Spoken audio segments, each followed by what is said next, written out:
Ouais, bandeko, bokoto, to solo là. Bokoto, bandeko langai. Merci mingi na bandeko to bozo kota.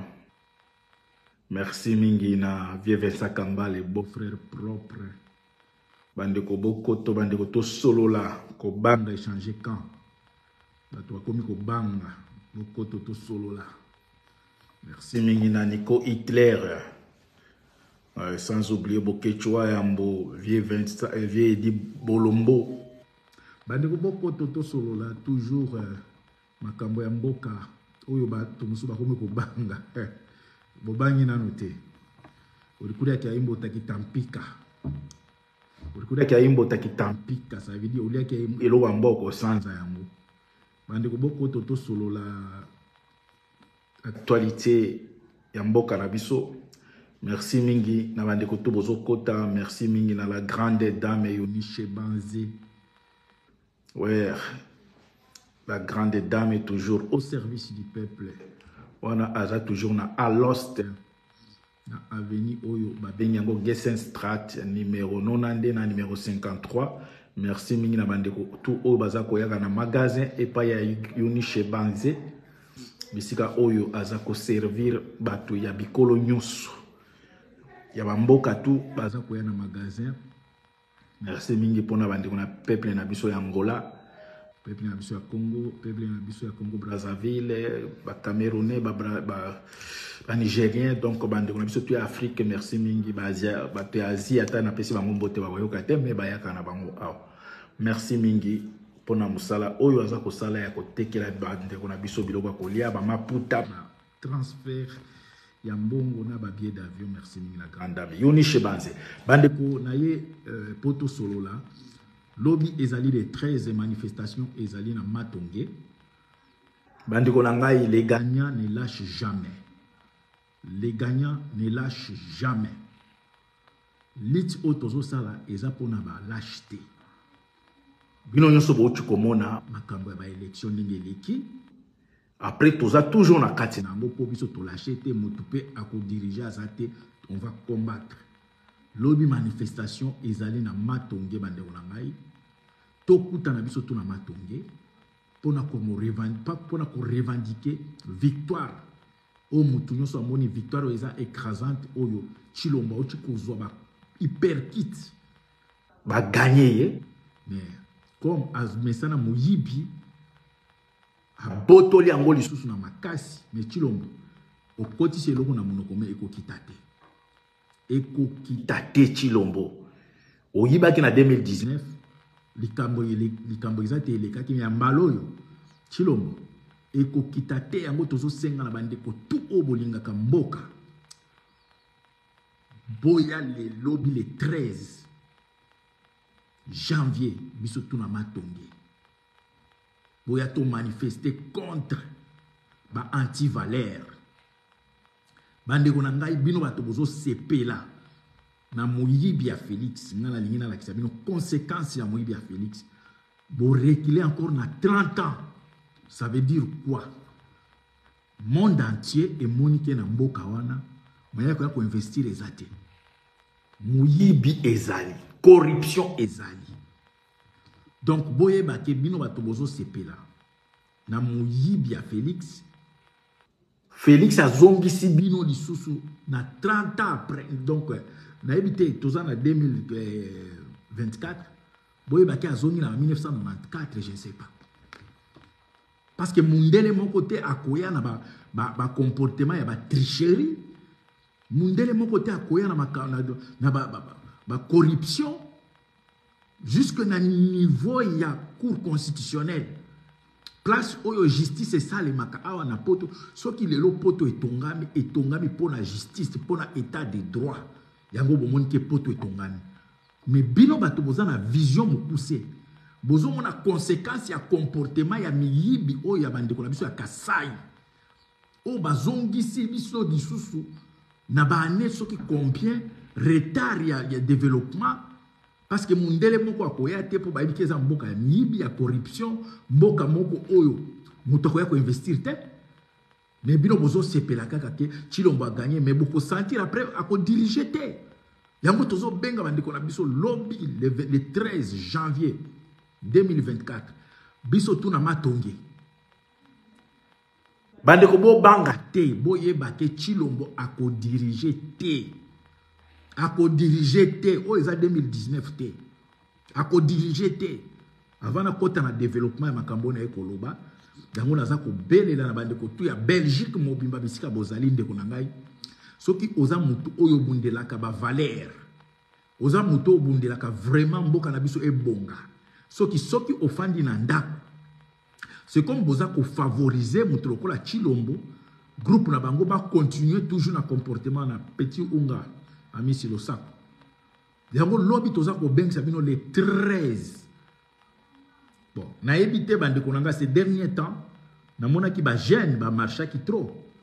Ba jeune bobima ke belé si c'est vrai boza ko bunda pona état de droit et justice ya makambo ya Kagame ndenga aboma ba congolais, vous devez aussi vous battre pour la justice et ça les manamboka na biso, pour l'avancement et développement mboka na biso, ça veut dire ba jeune il faut bobima. Sinon manifestation na bino na ko bando mona lokola les manifestation moko les angi nango tina. Ba jeune au bon marché qui na France est belé, bon marché qui est belé, bon moni bino moko makambo eleki na mboka na biso, que justice est ça limité, corruption pesa donc à ciel ouvert comme ça, corruption, bozo monango tricherie, fraude, bozo monango donc ceux qui ba jeune, boza bato bolingi mboka est avancé, le problème à blocage ya mboka na biso ezaka Kagame te. Le problème à blocage en Mboka Nabiso, ils allaient les politiciens au bakangi peuple en otage. Bato au balingi démocratie et ça les maté. Bato au balingi élection et les cahiers à transparenté. Ça veut dire bah jeune au bon marché qui na France, au bon marché qui a. Tolingi tout le monde si c'est vrai bah marche na binoana, ils accapent un avancement à pays. Ils ont bon marché au Kagame assassin non. Kagame ne travaille pas seul. Kagame ne tue pas seul. Kagame azana ba collaborateur na kati ya Congo. Oyo na ba manifestation na boni boza ko dénoncer bangote. Ba jeune obo marché na France, bobima ki ebele boto bobima pe na Belgique, mais boza ko dénoncer Kagame, mais Kagame ba même na ye oyo za ko agir na Congo. Mutu so ayebi bango ba tuti o baza ko utiliser ba congolais, ba trokola Jean-Pierre Bemba, ba trokola Félix, ba trokola ba Mboso, ba Bochab. Donc, bah, jeune, besoin de conscience, besoin la manifestation avec besoin la limite, il y a expression. Non, vous devez marcher, dénoncer tout ce qui n'est pas digne. Mboka na biso ba pays mosusu tala Togo, na uti kolanda Togo est comme premier producteur à soja. Togo est comme premier producteur à soja. Nini Burkina Faso, balobi a comme deuxième, premier producteur à coton. Mais boye biso comme la richesse nous sommes tous en amour. Biso to comme 40e na domaine na richesse ni rien. Mais toza ba première, il y a fraude, il y a tricherie, il y a anti-valeur. Comment on a un niveau ya cour constitutionnelle. Oh, il faut pas la juste. Mais baza ko pencher côté à tricherie, côté à fraude. Yango biso tolobi to ko tika jamais. Chilombo a continué à diriger Mboka par défi, par fraude. Tozo belle la bande ko biso tu a Belgique mobima, Allemagne, Hollande, place Bozali, lobby manifestation ezali. Combat oyo ce n'est pas pour les lâches, c'est pour les gagnants, c'est pour les vainqueurs. Et toza ko bunda pona ko accompagner médiocrité. Bino bato bozo sepelana, muyibi ya Chilombo. Pour vous être inconscient, vous avez inconvénient, il y a des tricheries, il y a des fraudes, l'objet ça va coûter ni comment investisseur à Koyate. Tu l'as pas outil ko iba 5 ans outil koleka. Bino moko outil komona. Asali tamu la ili banda ke na kati ya mboka na koluka toujours légitimité. Azwa ki amote. A prometa ki bino ki akosala Congo comme Allemagne d'Afrique. Bomoni lelo bato comme otambola na ba boîte en pleine Kinshasa. La Jolie dos Santos Losako. Ayebisa ki bino ke akosala Congo ekokoma na ba riche belé. Baza wapi? Ba investisseur ba yete ba boyi. Ça veut dire que peuple les erreurs, il faut tous avoir conscience que likambo ya mboka basala comme un sentiment parce que bana na biso ba kofuta yango lobby. Tricherie, fraude et monani na monde entier. Yebisa ngai mutu nini akoya ko investir na mboka wana. Bino bato bozo sepela. Po boza maele muke. Merci mingi na bande ko tout oyo bokoyo ka message bo partager pour lobby to kuta na biso tout na matonge. Manifestation ezali bande ko tout ba parti politique tout to kuta na to manifester Chilombo donc biso to ko combattre. C'est pourquoi on nous appelle des combattants. Un combattant, il est là pour combattre tout ce qui est là, les antivaleurs, fraude, tricherie, écolégate. Il y a un monde qui a freiner, beaucoup de est développé. Les gens sont considérés Congolais tout le temps, la Mouyibi. Merci Mingi Kouloute, Freddy Mounon. Bazo considérer un Congolais, celui qui a référence à un président tricheur, fraudeur. Osa ko kende na ko tricher jusqu'à ce que Seni a ça ko publier na niveau même il y a 116%. Bo tricher pour dépasser même na 100% pour comme na 116%.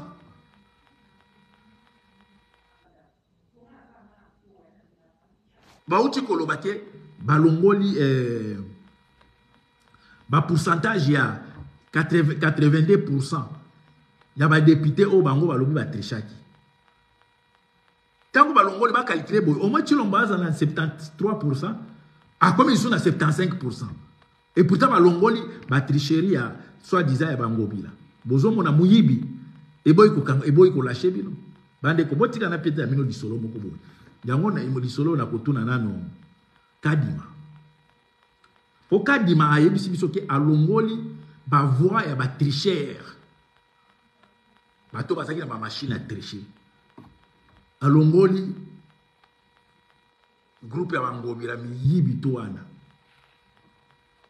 na betela bino lisolo papa moko boy. Papa moko azaki na jeune fille mwana nae mwana azaki mwa mobulu mwana akwei na zemi wana siko yebani te tata azana. Papa a tient pression. Mwana alukika oyo amoniki aza facile ale atanke ye mutachi yake ngazemi. Bake kuzwa mobile wana na makasi yakawa. Oh yo mutoche mwana mwasi ozemi. Oh papa ngai mutu na tie zemi te ngala sala ika mbala moko. Ah bon? Osala ika mbala moko ngai aza mutu aza basi ebele menga sala ika mbala moko okay. Comme yo salaki mbala moko zwa lutu bimisa ya yo cheki na kati kuna longola yango. Mais comme yo salaki mbala moko kaka boli misangai eza exemple mais et ça sonne un peu mal mais pour na makambo ya kadima na oki na ngone pour comprendre.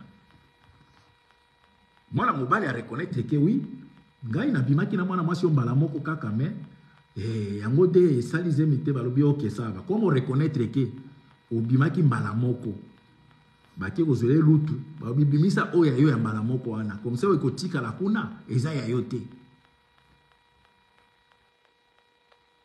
impossible. Ça veut dire c'est qui est déjà ezala ya yote et c'est qui déjà isali zemi. Ça veut dire na lutu ekobima lisusu te eza lokola tricherie ya Chilombo. Ba voix tout oyo ekotaki na ya balambere mende na ya ba oyo ba ngobila na ya ba nini oyo ba voix tout o ba tricherie basala ki esi ekoti déjà ata bo pesi mutuluto abimisa ya okokate ata bo yebisi eke bo yebisi ba député ke to longola ba voix na bino ekobima te parce que boza na nombre exactité ya ba voix oyo Chilombo ba yibeli boza na ngote. Eze exemple ya zemi wana zemi ekoti ba yebisi oke zwa kasi lutu bimisa ya yo oyo koti saki na kati kuna o moyen ko bimeza te eza ndenge moko na tricherie ya Chilombo eza ndenge moko ba voix o nyoso ba ibeli kuna kadima o zo ça les aventures. Et ça aventure oko bimisa ndenge ni po oyebite nombre ya ba voix o ba tricher wana ba tiena kati ya ba pourcentage ya Chilombo ebi yango te comment yo ko longola ke ba to 82 ndo longola yango de tricherie. Ça veut dire était au courant que ba machine mosusu o bande ko tinda kuna ba voix e ba nini za ki ya tricherie. Chika siko kadima yo yebi ndenge nini ke ba voix ya kadi ya nini ya ngobila na équipe na ye wana nde ematisi ba voix kuna o yebi ndenge ça veut dire machine na yo est capable ya ko détecter ba machine o eza hors circuit ya seni. Ça veut dire osana ba machine o détectaki. Pourquoi on dénonce qui yango te kaka na soir wana ke to détecter ba machine ebele Jean-Pierre Bemba est capable ya ko dénoncer nini tricherie ya baris ke baris baza ko linga ko pénétrer pour ba tricher. Pourquoi ba Jean-Pierre Bemba ba mona ki ba machine wana teke eza ba machine moko boye yango pe e ko linga tricher parce que ba machine wana ba meka ki yango ka le même jour te ba machine wa ba ngobilo ezaki libanda. Je ne pense pas que quand le jour même le jour ba aliment ki yango ndemba la moko ekoti na serveur ya nini ya seni non ba testa ki yango na ba moni ke ekoti na seni Jean-Pierre Bemba na Félix est-ce que bo mona ki teke ba machine o ebungaki eza ko pirater ekota na kati ya machine bo mona ki yango te boni ko sakana na bato bolingo mona bato lokola bana mike boy yango na pesi bino exemple ya Zemi. Zemi, ça veut dire quoi? Ba voix tout oyo batu ba trichaki eza déjà na kati ya pourcentage ya Chilombo. Siko soki bo elingi bo yebise ke ba longola ya mutu na mutu ekoma pasi. D'exemple la pesi bino ya mutu mwasi ya Zemi ba yebisi papa na garçon na ke comme yo lobi ke osala gamba la moko zwa kasilu to bimisa yo ekoma pasi poser ese koti. Eza lokola ba tricherie ba machine nyonso wana. Et si etindika ki déjà ba voix ya muyibi et si ekoti na kati ya compte ya Chilombo kadima o zo ça les aventures et ça va vous coûter cher. Kadima ça va vous coûter cher. Toza la 2018 et 2019 tiens beaucoup sakana ba to boité. Donc bino bokanisi ke comme bosali ba aventure na bino ya ko proclamer Chilombo président et eleki totiki bino to komatisa bino tension. Comment tension et komata bomoni bon bande ko botala même na ba média bozo mona ke bato bo sepela isusu te mo rikude ke ayimba mutaki tampika bolia ke lokwa mbwa boko sanza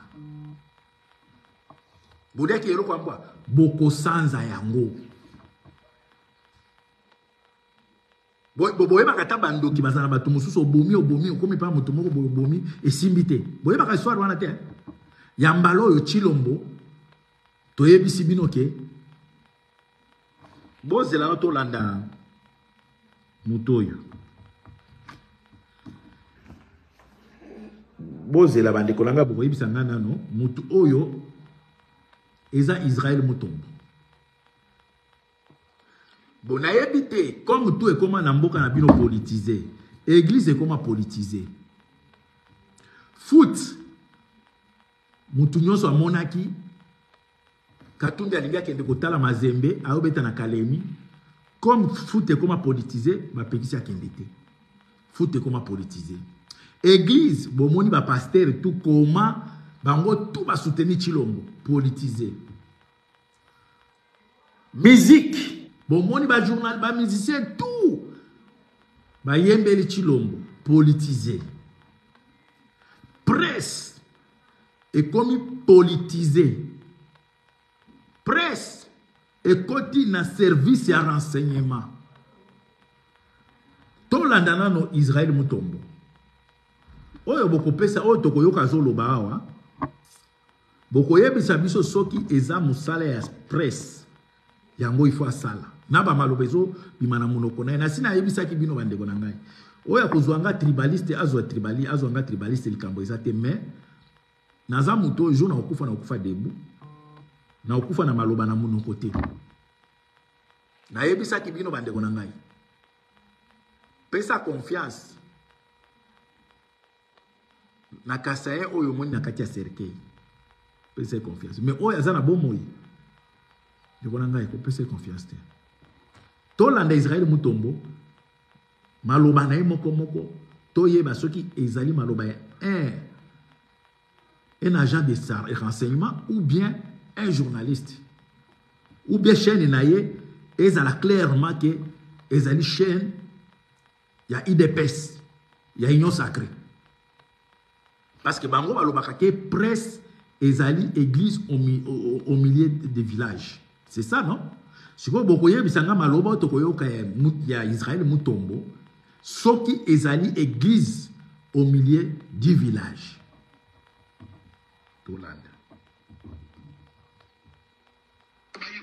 Comment nous pouvons dévier le complot de l'ennemi? Ça, ce n'est pas une prophétie, ezali stratégie. Oyo bato basali. Bande kuboyoki nani? Une grande réunion et salamaki. Allo Biboy. Et salami awa la gombe na se passe. Allo Biboy. Il faut étudier comment on va dévier les plans de l'ennemi. Ça veut dire, si je comprends bien, plan oyo bande konabiso bazozwa ou bien menga na ebike toza kolala te. Ça veut dire, idée oyo bande konabiso eza bakatumbi bamukwegi bazozwa comment libérer le pays, comment kolongola muto auti ko tricher pour na ba élection et pas ya Israël mutombo ezali plan ya ba ennemi. Siko tango alobike eza plan ya ba ennemi ye Israël mutombo azana kanini azana kaya bato ba trichaki o ba yibi ba élection ou bien azana kaya vérité ya kosenga ke il faut vérité et salema ba publier bureau par bureau parce que awazolo bake il faut tout ça tout contourner plan ya ba nini ya banguna ngo banani. Ça veut dire le peuple oya za ko revendiquer droit na ye ke boyibiye akomi munguna ya mutombo akomi munguna Israël mutombo to landa ye basali réunion wana na yebi bato ba participer à la réunion. Il y a eu 3 leaders politiques bazali awa sur place babimina noté misusu bazali banda mais bazali qui représentaient la bato na bango. Ils ont pris part dans cette réunion. Va discuter comment bakoki kosala action ya makasi sur terrain oyo ekoki ko susciter désordre na kati ya mboka. Nazo peser ba mo makambo na zoloba et je sais de quoi je parle. Basali réunion na bango baye ko constater que ko bimisa batu na balabala ezali très difficile pour des raisons X ou Y. Est-ce qu'il y a un problème, il y a une stratégie parce que mbongo bazangi te mbongo bazanango. Mais ko bimisa batu na balabala ezo zala très difficile na contexte to zanango lelo. Balingi ba déclarer férié na mboka ou ville morte to ba ville morte balingi ba ville morte na mboka. Mais place on peut ba étudier la carte ya réunion ngo que par rapport à la ville morte et koki ko zala peu difficile. Ils ont impossible été, mais réussite n'a pas un faible pourcentage. Nayebi ba combo ya bateau ba participer na zone ba biloko ezali vérifiable. Ba combo ya bateau ba prenaki part na kati ya réunion. Et salamaki na se passe awa la Gombe et salamaki le 4 janvier. Basali réunion na bango. Quelle est la dernière stratégie bazui? Ba décider babuma batu. Ba roboma ndenge nini? Les 17, les 18, les 19, 3 jours. Il faut que ma service va surveiller ce que je suis en train de dire. Je ne blague pas. Je ne fais pas la chorale ici. Je suis sérieux dans ce que je suis en train de dire. Et c'est une réalité. La réunion a eu lieu les 4. Ça se passe. Ça se passe ça. 17, 18, 19. Balibasa a une opération à sabotage à Koboma Batou. Entre 2h, 3h à 4h du matin. Poto balomona bibembe na bakoin. Oui, ça. Bolamuki na tongo bomoni bembe. Bato bavanda kubanga kubima. Les 16, les 17, les 18, les 19. Interprétez, dites tout ce que vous voulez.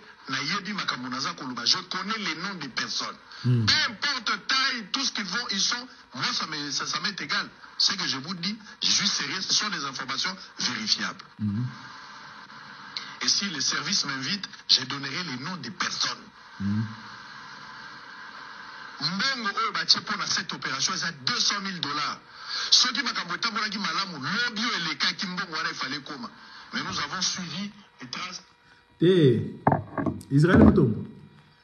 Opération opési loko, ils ont 200 000 $. Ils ont 2 millions. Poto aider yo, ils ont 2 millions. Comprendre? Israël. Yo kanisi makambo zoloba wana eza rôle ya un journaliste. Pourquoi yo Israël outi koza na Belgique wana ba élection oyo outi koleka na Europe?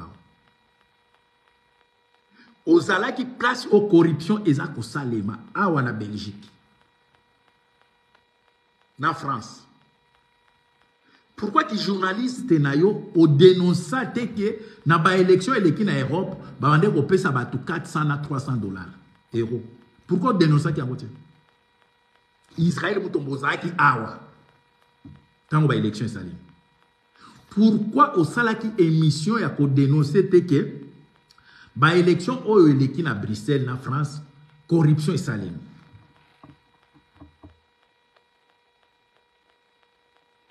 Israël Moutombo, au Mata, au Kita, au Ezako se préparer au Salema, au Ezako se préparer et au Salema, et au échappé, au échappé.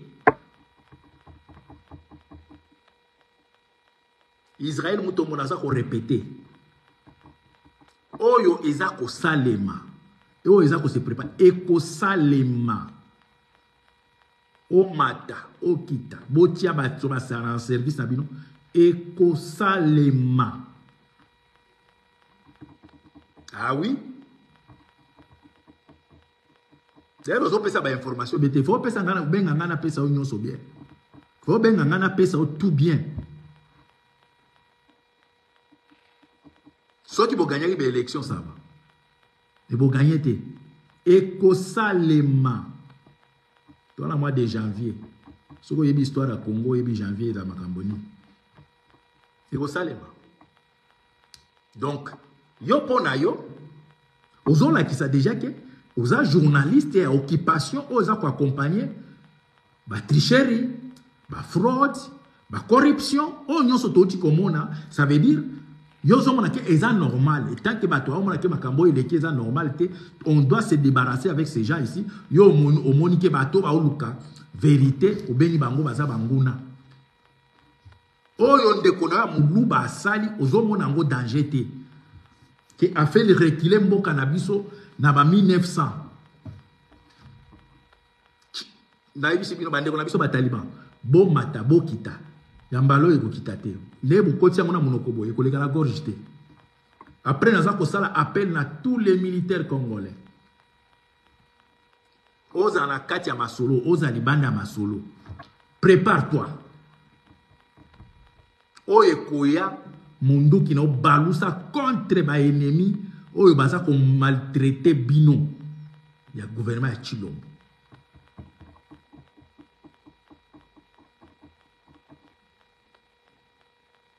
Comment beaucoup zo mboka mobimba boy bande ko botala na na olo baboy mutu nyonso oyo avotaki Chilombo mutu nyonso a soutenir Chilombo malédiction elanda tina bakoko na mutu nyonso avotaki Chilombo mutu nyonso oyo azo soutenir Chilombo malédiction elanda yo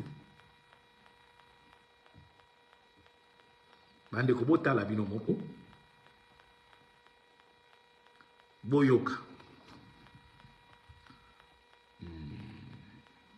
Et la liste ya ba communicateur privé ya Chilombo Bolanda. Liste ya ba communicateur privé ya Chilombo Boyoka. Bande ko bolimbisa tellement na sala ngo boye pona mona bien. Boyoka liste bino bato bozo soutenir Chilombo. Bozo mona danger te muluba oya za komema na moto mboka bo mona ngoti. boyoka bakombo ya ba communicateur na ye.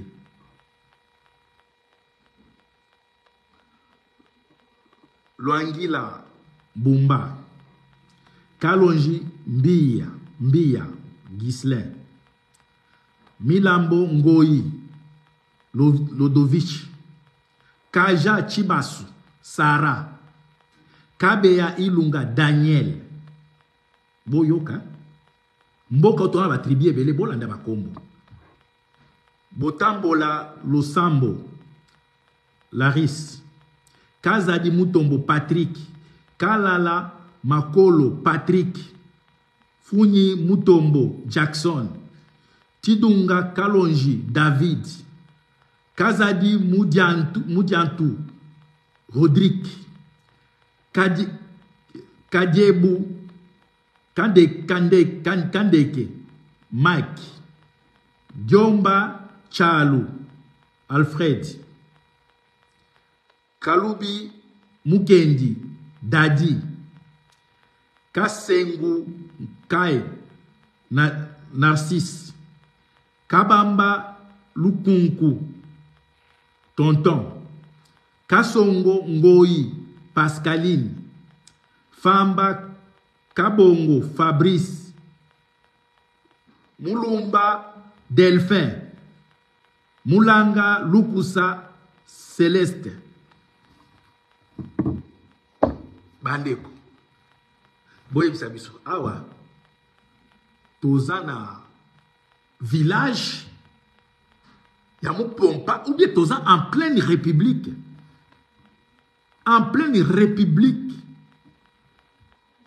tala koma ba tribaliser mboka biloko boyoki bakombo hein? Donc wana ezali ba communicateur ya Chilombo boyoki bakombo yango lobi mutu nyonso avotaki Chilombo ato lobi tokoyeba te malédiction elanda yo donc piaka ebetaka yo ti nande okota mabele bana no baza bana ba misala ya babana na biso ko voter un tribaliste comme ça et ceux qui wana te Chilombo akomi ko préparer parlement boko mona ba parlementaire boko yoka ba kombo lelo déjà na présidence yazo kanisaki ko diriger te boza jena Chilombo Muluba Mboso o mata o kitozo longwa mbata zo remplacer yo Muluba nani oyo na ute koloba wana lobi ba olinga balongola nani njantini batia nini oyo Jekoko confirmé Muluba na parlement provincial ya Kinshasa Godempoi Muluba na banki gouverneur na banki Muluba na cour constitutionnelle Muluba bandeko mutu nyonso avotaki Chilombo ngai na modiri yo na bana na yo bakozala bana ya misala na biso comme yo poni ye muto aza kolakisa tribalisme na mboka na biso muto aye kokabola peuple bandeko tokofanda na mboka ya ndenge nini oyo mboka mobimba baluba non tokoloba soki bobenga biso ba tribaliste likambo ezate mais tokoloba biso tokoloba nazano na message ya ndeko na biso comment il s'appelle Sandra bolanda ndeko oyo ndeko moko na sepelane makasi j'aime des femmes comme ça boyo sa vidéo rapidement pour informer opinion internationale ba congolais nyons sur le monde entier par que dit président na bino na mwasi na Denise Nyakero ba uti na ndako mama na ngai ba buki porte ba enlever bateau ba séquestrer bateau ba buki biloko nyonso ba sali ba menace. Au moment où je vous parle, Félix Tshisekedi a envoyé convocation lelo et pas na ngai la Belgique. Atindelinga convocation comme Kouanga nazo ko harceler bango. Et au-dessus de la convocation, on a le col silité. Félix Tshisekedi qui a la loi na ye, bakangi mama, bakangi bande comme susu, baké na bango, bakangi sentinelle, basali batapage nenge balingi. Félix Tshisekedi tu as vilipendé Joseph Kabila pendant des années. Joseph Kabila a kangisi mututé ya famille na yo. Joseph Kabila a tindé la kibino plainte, je crois pas. Un année, Azandumba, Olive Abotamona na Eric Lenge, Olive Lemba Finga Matina Kishasa, Batu Bayoka. Mukolo mote bakangisa basala désordre na terreur au bino bodimbo salawa. Ne vous en faites pas. Comment dit Bokangie bozongi c'est kakande bokangie. Et sachez que ce qui est comme comédie maman nanga, Félix Tshisekedi je ne vais pas te laisser faire.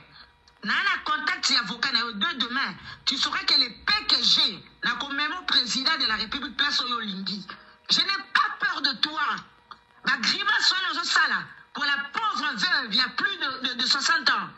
Likambo comme elle est au Koye Bayo Félix Tshisekedi bâtard. Je n'ai pas peur de toi, fils de pute. Yo pétassi à Denise. Vous allez voir. Vous comme même à la place au Bino Yolingi, bande de chiens.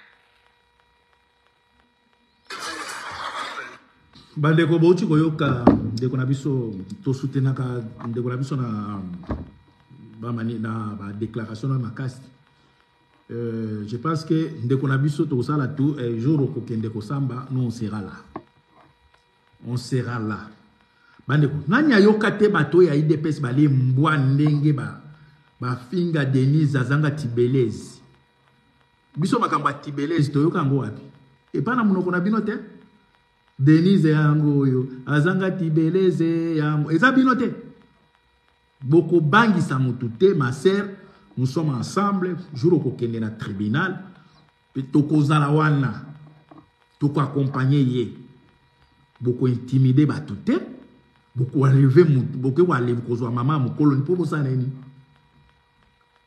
Yo Félix papa na finga Lumumba bakanga ye. Papa na finga Lumumba bakanga ye.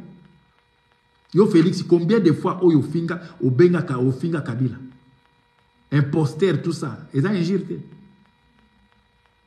Moutako bangi sa moutazate, ma sœur, aux en a soutien total nabiso. Donc, lobby, pardon, jour Oyo Kokinga, qui est à tribunal, Toko Zalawana biso tout. Toko Zalawana. Bandoki. Bino boka nisake boko bangi sabatu, balo ba sous vérité te. Boyibi pouvoir, boyibi ma élection, batoba lobate. Donc na montou na bino boka nisake boko diriger mbokana en intimider tout le monde. Non, non. Toko bundi sabino. On va vous combattre. Bino boka nisike denge bouti ko yiba o mutu nyoso amoni ne boyibi boka nisike ekoleka te toza ko encourager tout mutu nyoso asimbi munduki. Félix, écolekate. Écolekate. Bande kolanga iboza la debout. Chilomba koko ya ko sakana na batute. Ba o nyoso boza Jean-Pierre Bemba. Yeba ke ozana yo kaka instrument o aider à la tricherie na ye. Après ba ko bois kisayo mboso. Ba ko bois kisayo baati lukwebo place wana ozali bako bois kisayo bino tout bako bois kisabino lobby bo risquer bo se retrouver na parlement. Maman Martha comme présidente il y a parlement parce que c'est possible parce que ceux qui ba longoli ba mboso banini bakotala o ba créer crise moko boy crise wana ezali ke batala nini ya onani aza mukolo par rapport à nini Maman Martha se retrouver présidente à Seni il y a parlement. Oui, c'est possible. Mboso a commis n'engana papani par rapport à âge.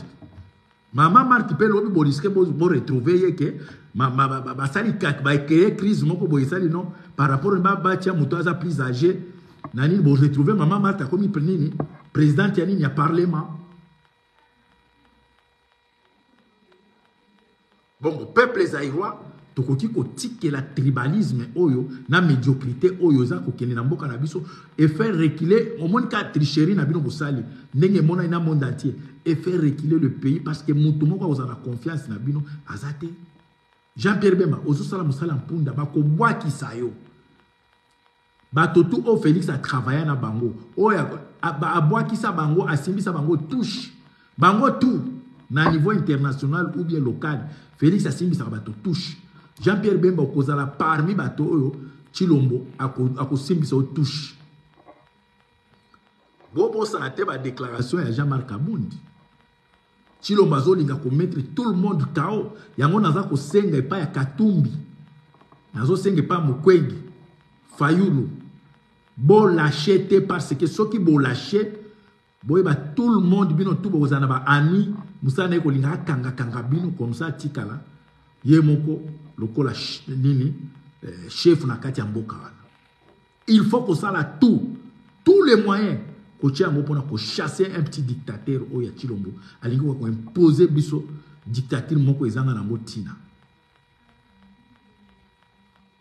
Merci bandeko na ngai onyo soboti kokota lobby le 13 janvier 2024 manifestation ezana Bruxelles to kutana biso to na Bruxelles to manifester les gagnants ne lâchent jamais to kobondisa Chilombo jusqu'à ce que to kokwisa ye Mutombo Israël Mutombo yo Zakari Babaswe qui encore ba musicien tout bo se préparer exil eza pembeni na bino kala mingi te bo se retrouver na exil kozonga na bino après 50 ans mutu a calculé âge n'est plus 50 ans de bozonga na mboka wana peut-être na kati ya cercueil Zambe apambola bino bandeko na ngai